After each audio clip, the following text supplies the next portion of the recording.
धीरे धीरे पता नहीं उसके मन में क्या बैठ गया। उसके मन में ये बैठा कि दुनिया की सारी लड़कियां धोखेबाज होती हैं। ऐसे मूर्खों की कमी नहीं है दुनिया में, ऐसे बहुत मूर्ख हैं। मेरा एक स्टूडेंट है, सिविल सर्वेंट है, सीनियर लेवल पे है, करीब 40 साल का है। उसने आज तक शादी नहीं की। क्या उसकी शादी करने की इच्छा नहीं थी? पूरी इच्छा थी। फिर क्यों शादी नहीं की? भाई कुछ लोग तो होते हैं कि शादी करनी ही नहीं, कोई मिशन है। योगी जी हैं, मोदी जी हैं, ठीक है, उनका तो मिशन है। ममता जी है, उनका मिशन है। पर जिसका जीवन में ऐसा कोई मिशन नहीं है और जिसको प्रेम करने का मन भी करता हो, वो तो शादी करता है आमतौर पे। उसने शादी क्यों नहीं की जानते हैं? जब वो 25-26 की उम्र में था, जब वो मेरा विद्यार्थी भी था, एक दिन मेरे पास आके बोला कि सर एक बात करना चाहता हूँ। मुझसे मेरे स्टूडेंट्स ऐसी बातें खूब करते हैं पर्सनली आके, अब तो मैं टाइम कम दे पाता हूँ, पहले तो ये सब होता रहता था क्लास के अलावा। एकदम रोता हुआ आया, आंखों में आंसू भरे हुए बहुत सारे। मैंने क्या हो गया भाई? तो फिर उसने किसी का नाम बताया कि सर वो भी मेरी स्टूडेंट थी, कि सर उसके साथ रिलेशनशिप थी, उसने धोखा दिया है मुझे। अच्छा, धोखा देने वाली कहानियाँ मुझे बहुत अपील नहीं करती। मेरा मानना है कि दोनों पक्षों की गलतियाँ होती हैं। आप केवल अपने पर्सपेक्टिव से सोच सोच के धोखा धोखा करते रहते हैं, ऐसा थोड़ा ना होता है भाई। कुछ तो मजबूरियाँ रही होंगी, कोई यूं ही बेवफा नहीं होता, कुछ तो वजह होगी ना। आप थोड़ा उसकी वजह, उसका भी तो, उसकी कहानी भी तो सुनिए। और मैं जब जब दोनों कहानियाँ सुनता हूँ मुझे लगता है कि मामला ग्रे है। आप किसी एक पे उंगली उठा ही नहीं सकते कि इसने ऐसा किया।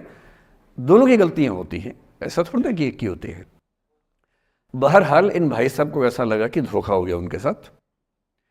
तो मैंने कहा चलो कोई बात नहीं यार, हो गया तो हो गया, तू नहीं कोई और सही, ऐसा क्या है।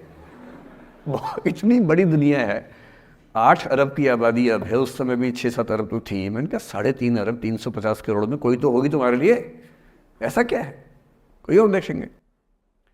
पर वो थोड़ा ज़्यादा सेंटिमेंटल था उस समय। धीरे धीरे पता नहीं उसके मन में क्या बैठ गया। उसके मन में ये बैठा कि दुनिया की सारी लड़कियां धोखेबाज होती हैं। ऐसे मूर्खों की कमी नहीं है दुनिया में, ऐसे बहुत मूर्ख हैं। दर्शन की दुनिया में इसे अवैध सामान्यीकरण कहते हैं, इलिसिट जनरलाइजेशन।